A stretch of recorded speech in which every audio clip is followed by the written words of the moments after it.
They consistently lied to the American people. And now the American people are feeling the consequences of this extreme administration, the Trump administration, this extreme president, Donald Trump, and these extreme MAGA Republicans who are temporarily in the majority in the House of Representatives. This year, Republicans have done nothing, not a single thing, to lower the high cost of living in the United States of America. The cost of living is too high. Housing costs are too high. Grocery costs are too high. Insurance costs are too high. Utility costs are too high. Child care costs are too high. America is too expensive. And Democrats remain committed to driving down the high cost of living in the United States of America. Instead of costs going down, which Donald Trump promised would happen on day one of his presidency, costs aren't going down, they're going up. Inflation is going up. Donald Trump and Republicans are actually crashing the economy in real time. You can't make this up. They are intentionally inflicting pain on the American people. This Trump tax, these reckless tariffs, will cost the American people thousands of dollars a year. It's the largest tax increase on the American people since 1968. This is what Donald Trump's presidency and Republicans in control of the House and the Senate are delivering to America. Not lower costs, not a more prosperous economy, not the golden age in America, economic disaster. And then at the same period of time, these MAGA extremists are trying to jam a reckless budget down the throats of the American people, take away health care from the American people, strip away veterans' benefits from the American people, and hurt nutritional assistance and literally take food out of the mouths of babies in America. Why? Because they want to pass massive tax breaks for their billionaire donors and puppet masters like Elon Musk. This is Republican policy in America, and it's a complete and total disaster. Questions?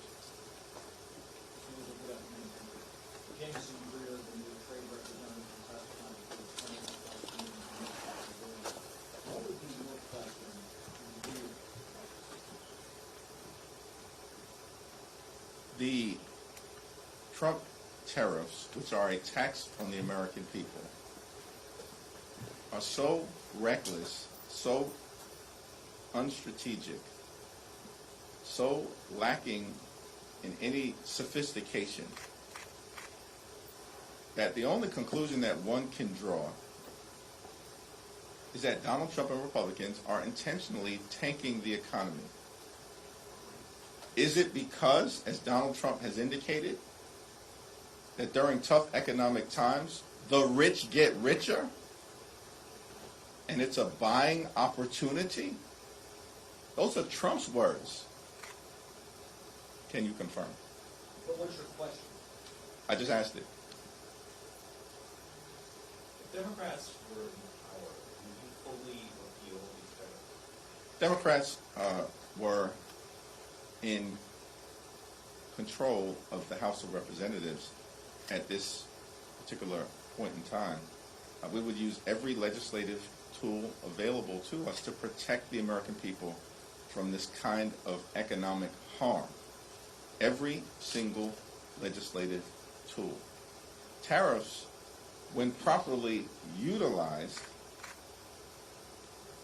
have a role to play in trying to make sure that you have a competitive environment for our workers and our businesses. That's not what's going on right now. This is a reckless economic sledgehammer that Donald Trump and compliant Republicans in the Congress are taking to the economy, and the American people are being hurt. Enough.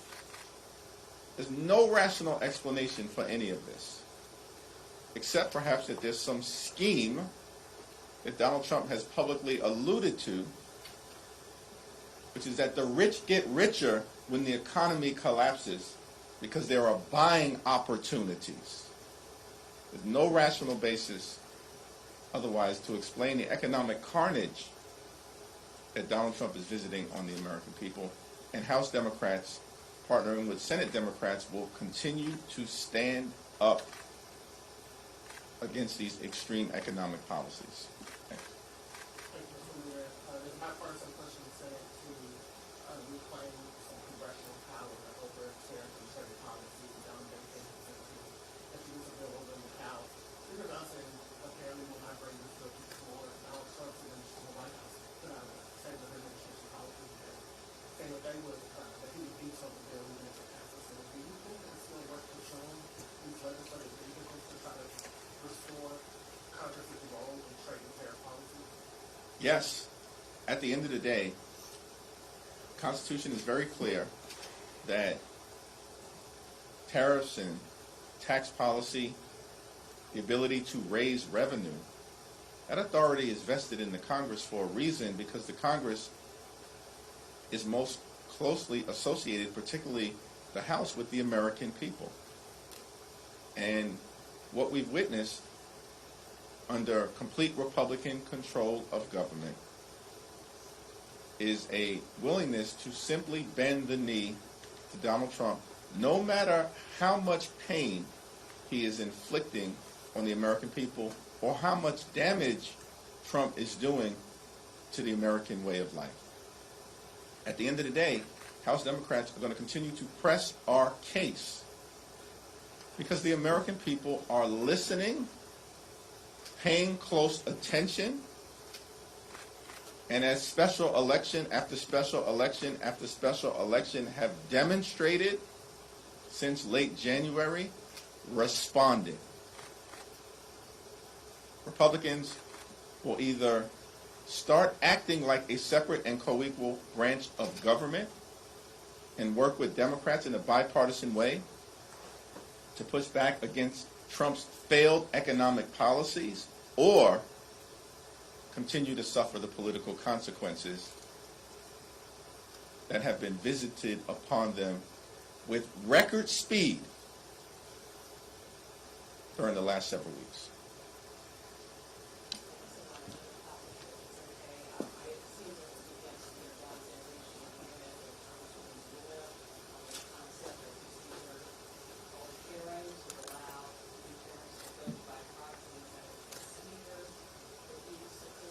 I haven't had the opportunity to fully evaluate this proposal and or talk with Representative Pedersen or Representative Sarah Jacobs, who have been the leaders of this effort on our side.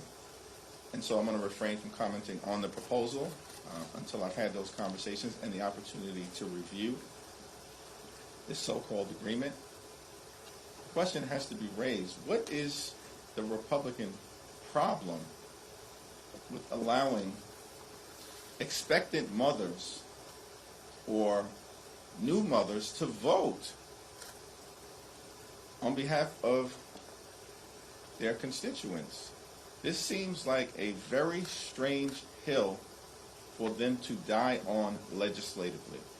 House Republican leaders were already embarrassed last week, and the floor of the House of Representatives was, as a result, shut down.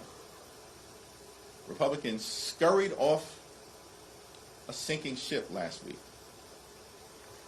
And it's strange because clearly a majority of members of the House, Democrats and Republicans, have already expressed through the discharge petition and last week's rule vote that it is inherently reasonable to allow new mothers and expectant mothers to vote. This is not a Republican or Democratic thing. It's an American thing. But this speaks to a larger issue.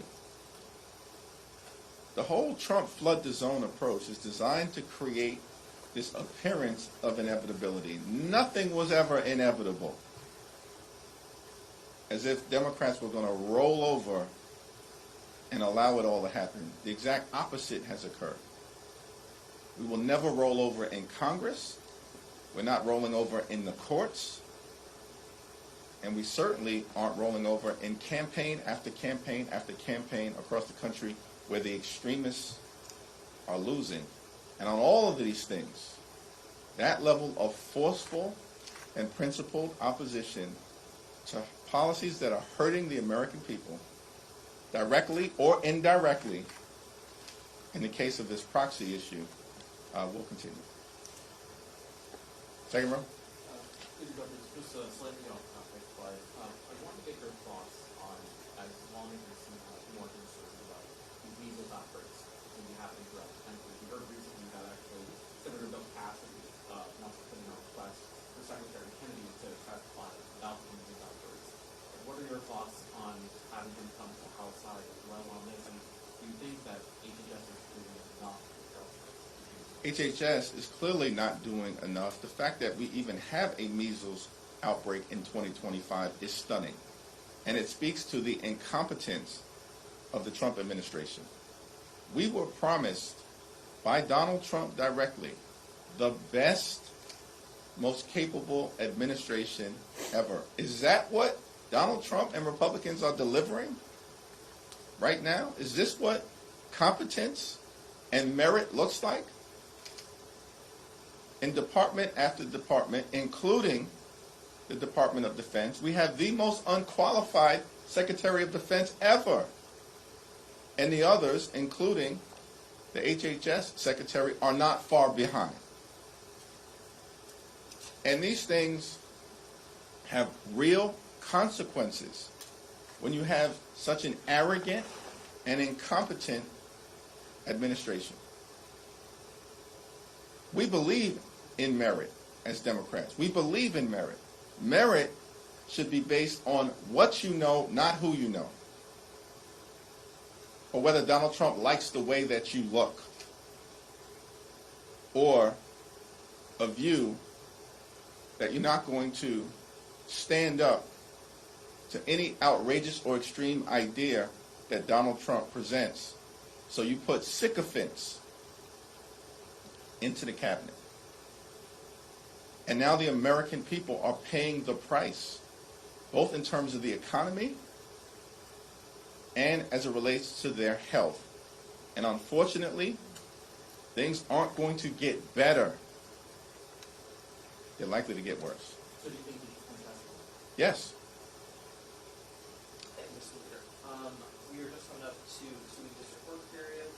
I know you had mentioned that you wanted to see the D.C. emergency funding bill brought up at some point this week. Do you have any updates that you can share on that? Have Republicans talked to you or talked to any Democrats about when that bill can be introduced? My understanding that President Trump has clearly and forcefully expressed his support for the emergency D.C. funding bill. It has bipartisan support in the Senate and will pass the House. What's the problem? Like, House Republican leaders fall in line when it comes to doing the most extreme things, like the largest Medicaid cut in American history. Donald Trump says jump, they say how high. Doesn't matter how much pain is going to be inflicted on the American people. So it's strange to us that the Speaker and the Republican leadership refused to put the D.C. emergency funding bill on the floor, which will pass even after Donald Trump says, get it done. It's evidence that you've just got some mean-spirited, cruel people in the House Republican Conference, who apparently are the ones, including the so-called Freedom Caucus, who are blocking Republican leadership from bringing this bill to the floor.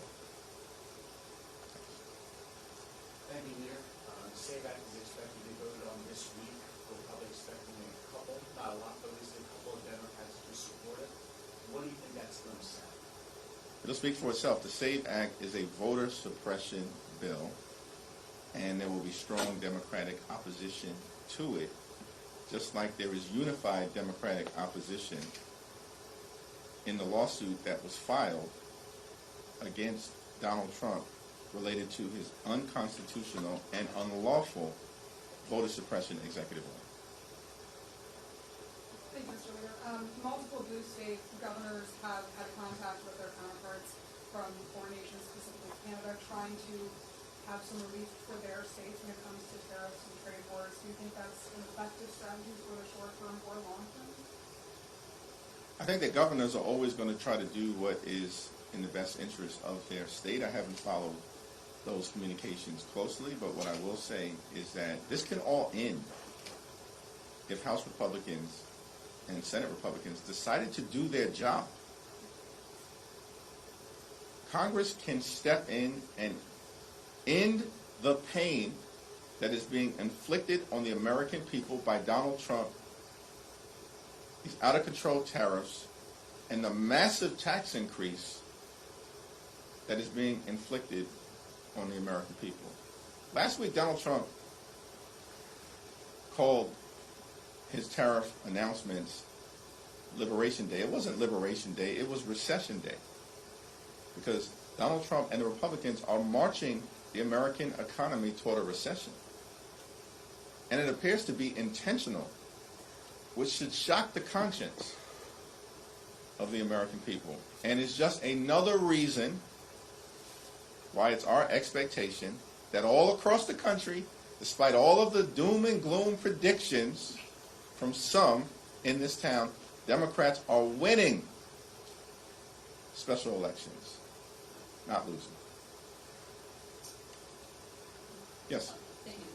Last week, Governor Abbott responded to Democratic concerns about him not following the Constitution in the special election. He said that he would consider litigation. Have you given any direction as to how you would go about that? Would that be able to be used? Any details on how that would be? We're in close communication with the people on the ground in Houston who are impacted, and it's my expectation that an announcement will be forthcoming. The Republicans are on the run on the economy, they're on the run on health care, they're on the run in the courts, they're on the run electorally, and they're on the run legislatively, which is why Governor Abbott is conspiring with House Republicans to rig the system and not call a special election. The Honorable Sylvester Turner unexpectedly passed away over a month ago on March 5th. His homegoing service was on March 15th. Greg Abbott is intentionally disenfranchising hundreds of thousands of people in Houston by not calling a special election because he is conspiring to rig the system with House Republican leaders and Donald Trump. Plain and simple. That's what's happening. There is no explanation. Why is it occurring? Because Republican policies and proposals are unpopular. They are struggling to govern. We were told they had a mandate.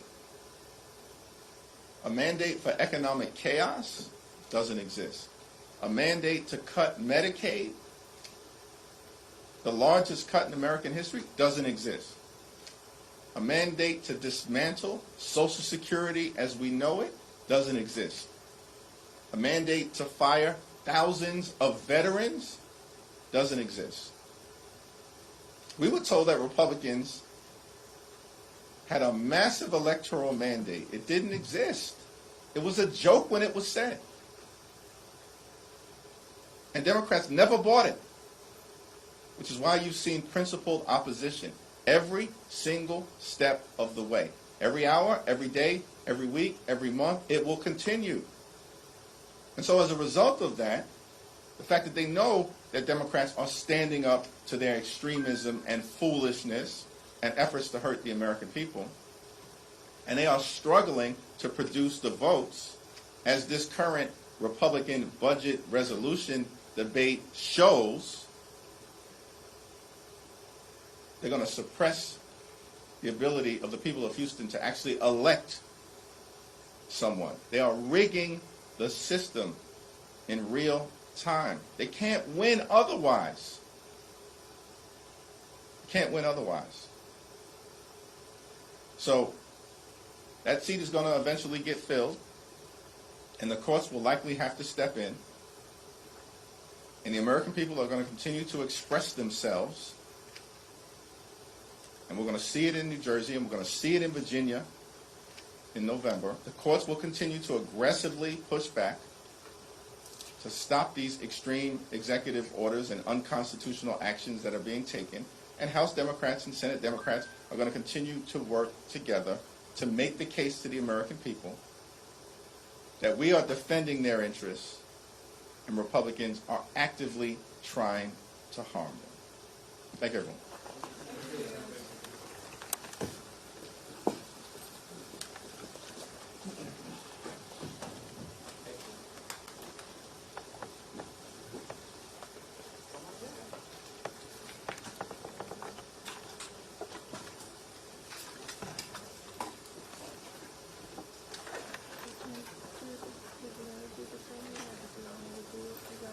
Yeah, if you did that,